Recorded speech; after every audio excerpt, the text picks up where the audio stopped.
the other piece of this is that he's lying. I mean, I think a few days before he was named as the vice presidential pick, there's an interview of Usha Vance and JD Vance in, I think, their living room.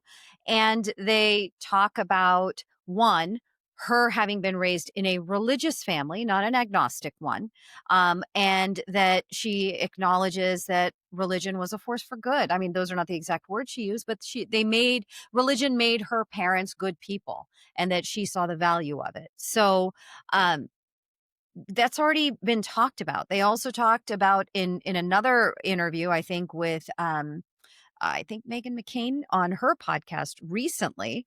Usha Vance talked about how they're raising their children exposed to both traditions. Granted, they might go to church, the kids are going to be baptized. Those are certain promises. I know from friends and family who are in interfaith marriages that if you are part of the Catholic Church, you do have to sign certain contracts that you will remain active in the church and you will do your best to raise your children Catholic. So that's a commitment that he has made. But she also talked about, exposing the kids, including on a recent trip to India, to Hindu religiosity and Yeah, Hindu I've spirituality. seen those photos.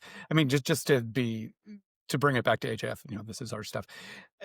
We even have staff members we have a couple staff, how many? That are in interfaith marriages, and one is a Hindu man married to somebody that's Catholic. And so this is something that comes up. It lets the community or any watchers think this is something we're very familiar with, and we engage with regularly. Samir, thoughts? Yeah, I mean, my first thought is that I haven't eaten lunch yet, and it's almost 2 p.m. PST, so I'm very angry right now. I'm angrier than usual. I just wanted to get that out for the record. But that being said, Good. there are two other points here. I think one, at its baseline level, I think this is political opportunism, right? I think post Charlie Kirk's murder and really the ascendancy of Turning Point, and that kind of like very hardcore Christian right, you see that he's basically playing to that base, right? And I think, whether what he said was calculated in the moment or not, or whether he believes it or not, or whatever he's saying, I think he sees which way the trends are shifting. And I think it was a politically opportune moment for him. And that's why he made the comments in the way he did.